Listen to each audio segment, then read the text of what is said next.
In this class, you're going to make the acquaintance of two very nice concepts. We're going to meet princess diagonal. Well, it's not really princess, but it's a kind of matrices that is very, very nice, just like the princess here. And we're also going to meet prince similar. What is that? Well, just hang on to your hat and we'll find out what it is. What I'm talking about here are two very interesting concepts. One is a special type of matrices, the other one is a special type of transformation that together will allow us to create something quite nice. Okay? Now, what do we mean by nice? Are we talking about people and characters and temperaments? No, we're talking about linear algebra. So let's see what that means.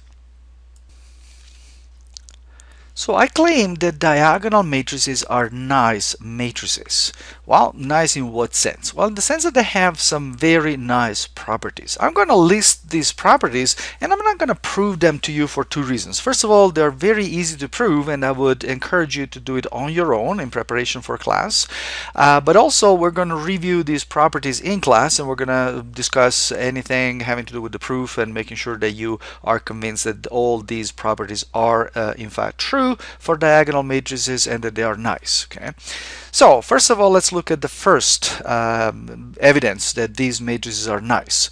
Well, first of all, we're talking about diagonal matrices, so we're talking about square matrices that look like this. They have some numbers, whatever numbers on the diagonal, and then off the diagonal we have zeros.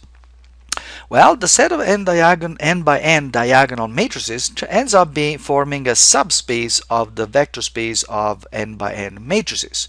Of course, what that means is that we need to check a number of things. Well, we need to check the closure axioms, and we need to check the algebraic axioms, and we need to check the specialty axioms, don't we? Well, not really. The ones we need to check only are the closure axioms. Remember, we should check all 10 of them, but actually only the 2 closure axioms work. So I'll leave that to you to check that those closure axioms actually work. Instead, I'm going to give you the second exhibit. Okay.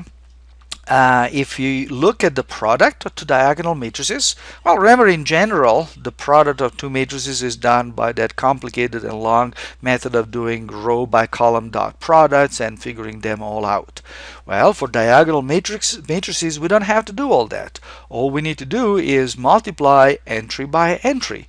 Because of the number of zeros involved, all we need to do is actually take the first two elements, multiply them together. That will give us the first element of the product matrix. Then we're going to go down the diagonal, multiply those two together to get the corresponding element.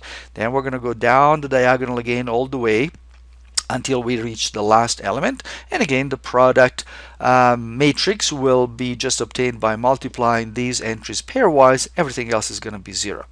Now, probably you believe me, but again, check formally. Check that in fact, if you multiply in the usual way, according to the definition, two diagonal matrices, what you end up with is just something which involves the direct product entry by entry. Let's look at another property. Okay, here's the next exhibit. Okay, exhibit 3. The power of a diagonal matrix is obtained how? Well, normally a power is obtained by taking the matrix, multiplying by itself whatever many times you need, and of course each product will involve a row by column bunch of multiplication dot products and so on and so on. None of that here. If we're dealing with diagonal matrices, all we have to do is we have to raise each entry to that power. Okay. Again, I want you to now to stop for a second, pause, and write it down on your piece of paper and convince yourself that when you take the power of a diagonal matrix, all you have to do is raise each of the entries to that power. So very nice, eh? So fourth exhibit, the product of diagonal matrices is commutative. Remember, the product of matrices in general is not commutative. For diagonal matrices, it is. Okay. So once again, I'm not going to prove it to you. I want you to pause and get your piece of paper and prove that in fact the product of two diagonal matrices is commutative. That will also be a good reminder of what that means. Some more exhibits. Exhibit 5. The product of a diagonal matrix by a vector, well, just like it was for the product of two matrices, we don't need to do all those dot products. All we need to do is doing it entry by entry. All we need to do is multiply the first element of the diagonal times the first element of the vector to obtain the first element of the product. Then we move on to the second pair of numbers, and then we keep going down the diagonal and down the vector until we get the last one. So once again, a lot of simplifications, a much easier algebra when we're dealing with diagonal matrices. Next exhibit. The determinant of a diagonal matrix is, well, just think for a second. If you have a diagonal matrix, what is its determinant? Well, it's just going to be the product of the diagonal elements, right? All you have to do is multiply all those non-zero elements. All right, one more. The eigenvalues of a diagonal matrix are what? Well, this may not be as obvious as the previous exhibit, but it should be fairly easy once you're reasonably clear with eigenvalues to realize that the eigenvalues of a diagonal matrix, yes, are the diagonal entries. That's exactly what they are. So again, this may not be as obvious to you. You may want to stop once again, pause, and put pencil to paper and convince yourself that when you compute the eigenvalues of a diagonal matrix, what you're going to end up with is just the diagonal entries. We're not done yet. There's something more. For a diagonal matrix, so we start from a diagonal matrix like this, and let's say that it has elements in it, and I'm writing one element repeated twice for a reason. Okay, but for a diagonal matrix, what happens is that the eigenvectors corresponding to one eigenvalue are spanned by standard unit vectors for the same positions. Yeah, what does that mean? Okay, let me clarify.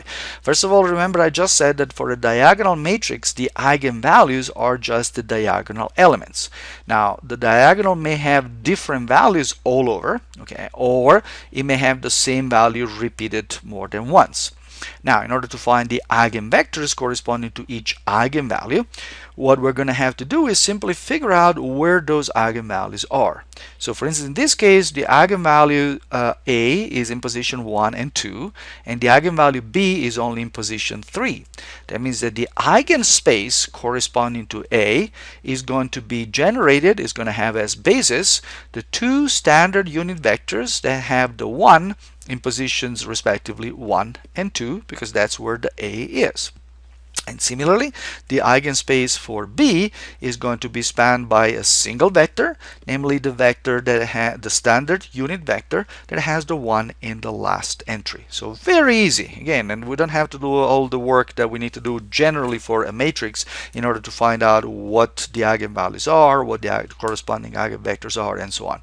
We can pretty much read everything off the matrix itself. So very, very easy. All right, so that's a good enough, I think, convincing argument with 8 reasons of why diagonal matrices are very nice.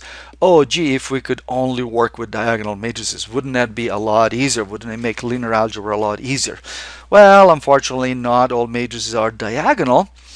But what we can do is we can try and see if we can make at least some matrices, at least a few more matrices, as close or similar to a diagonal matrix as we possibly can. And that's where our prince comes in.